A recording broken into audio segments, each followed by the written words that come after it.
Hello everyone, hope you all are doing great. I brought up this video as many have been asking me to make a video on these two topics. So let's start with the passage reconstruction. In this section, you will be given 30 seconds to read and 90 seconds to reconstruct the whole passage. Your answer will be auto-submitted after 90 seconds. Here you must entirely focus on grammar and reading comprehension. I've mentioned a few do's and don'ts while attempting this section, like focusing more on spellings and punctuations along with your own words. Make complete grammatical sentences with all details. Here, all details in the sense you should remember the names of the characters, or say, for example, there is a sentence like the red dressed woman went to the North Street on her scooty. So here the red dress, North Street and scooty come under details. And when it comes to don'ts, I strictly suggest you not to memorize the passage word to word or line to line, and it shouldn't be like a summary. Here is an example. Pause this video and try to read it and check whether it satisfies all the do's and don'ts that are mentioned in the previous slide. If you are good at spellings, punctuations and grammar, it's fine.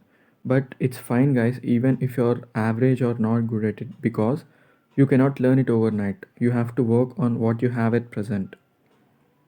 So when you observe the reconstructed passage, I used around 7 words and phrases altogether. Yet in this context means but.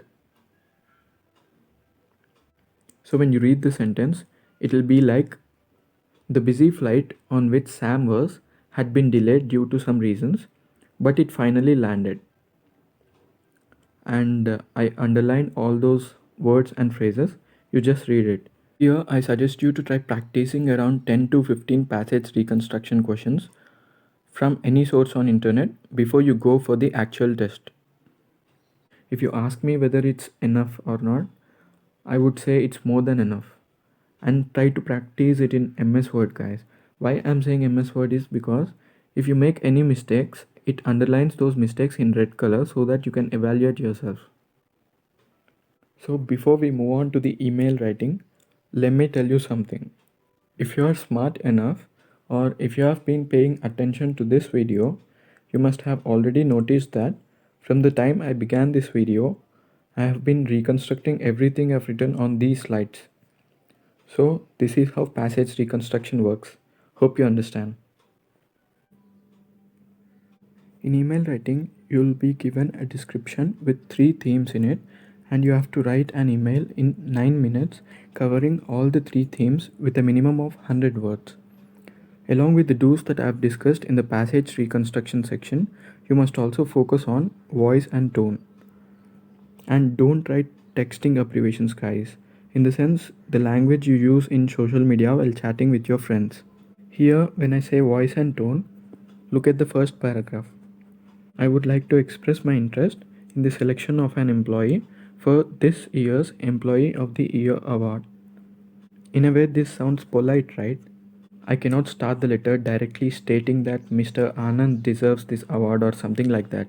So when you try to write a letter to your manager, try to sound polite.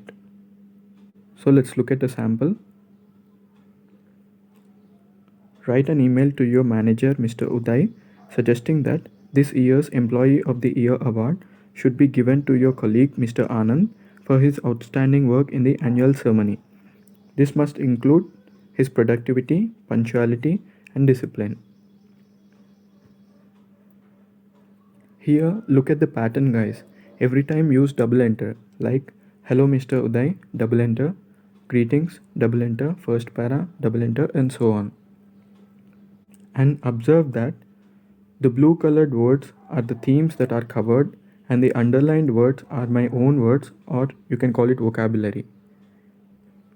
So go through this letter and remember all the do's and don'ts that I have mentioned.